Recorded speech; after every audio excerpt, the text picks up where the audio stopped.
Ipinagtanggol ng ilang OFW sa Kuwait ang mGoldex na ito ay hindi isang pyramiding scam at karamihan sa mga miyembro nito ay kumita na at ang iba ay nakatanggap na ng malaking halaga mula sa kumpanya.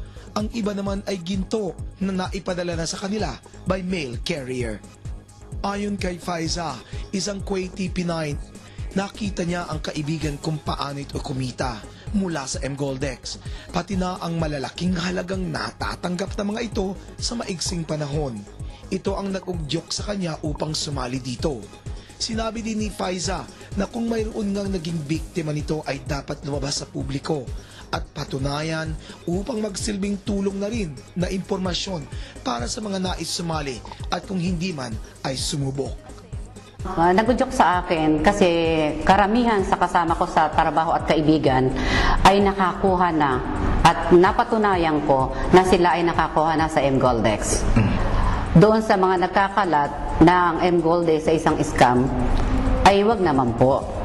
Ngayon, kung meron po kayong nabiktima na kayo na ito isang scam, lumabas po kayo at patunayan na kayo ay na-scam na. Ito po ay para din naman sa ating lahat at para din sa amin. Si Annalyn naman, isang ordinaryong empleyado, ay nakawalong beses na itong nag-invest at umabot na ng 1.3 million ang kinita nito sa 4 na buwan. Nakatanggap na umano ito ng malaking halaga kada buwan. Bago niya ito pinasok ay pinag-aralang mabuti ang sistema ng mGoldex. Hindi ito nagpakita ng mukha dahil miyembro pa din siya ng isa pang investment scheme na kung kailan lang niya pinasok at kumikita na rin ng malaking halaga. Noong una, actually, nang sinabi sa akin na sali ka dito kasi maganda. Siyempre, unang papasok sa isip natin is duda. Pero yung duda na yon, mawawala yon pag ikaw mismo sa sarili mo, inaral mo yung sistema. Masarap sa feeling. Actually, nag-exit po ako within 19 days. So, ganun po siya kabilis. Saka sarap sa pakiramdam kasi 180,000 na hindi mo makukuha sa sweldo mo sa isang company. So yun, napakalaking tulong po. Ayon naman kay Deo Arauz, isang American national na may asawang Pinay, sinabi nito na ang madalas ikinatatakot ng mga nais mag-invest ay ang kakulangan sa sapat na impormasyon tungkol sa nais pasukan nitong investment. Dapat umano ay imbestigahang mabuti ito nang hindi maloko. Kumita na ito ng triple sa kanyang investment mula nang sumali ito noong buwan ng Pebrero. I think by people joining, it will benefit them.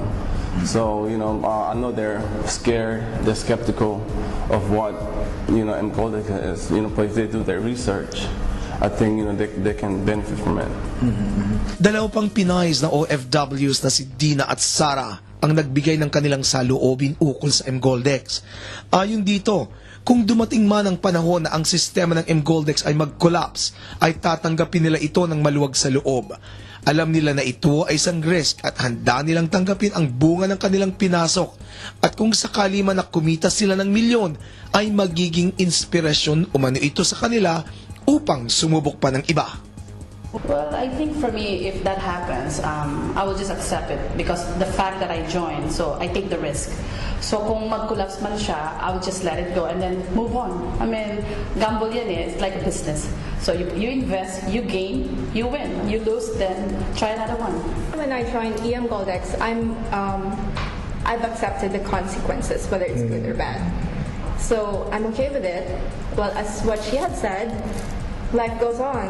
Ayon naman kay Philippine Charge d'Affaires Attorney Raul Dado, na nakatanggap siya ng advisory mula Security Exchange Commission ng Pilipinas na ang mGoldex ay hindi rehistrado at dahil dito ay hindi otorisado na kumuha ng investment.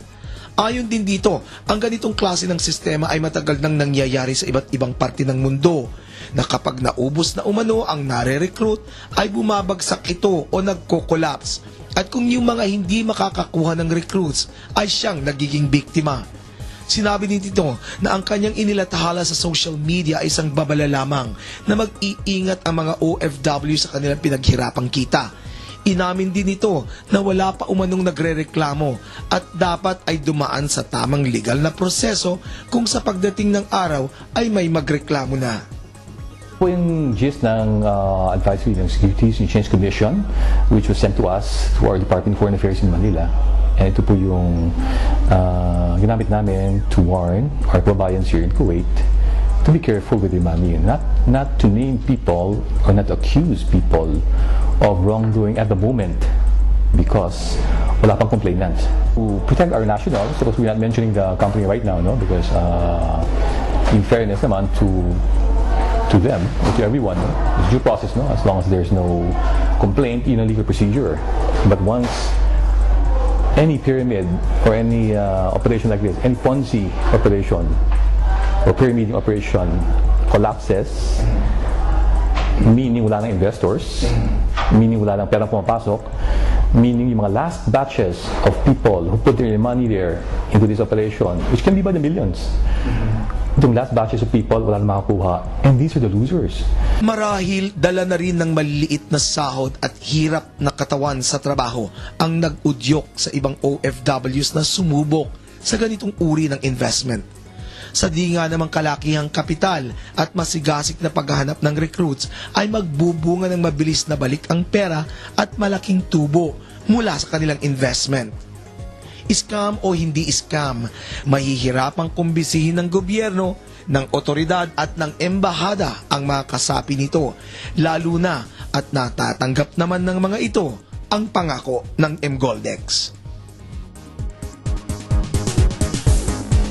Para sa The Morning Talk News and Current Affairs, ako po si Ricky Laksa.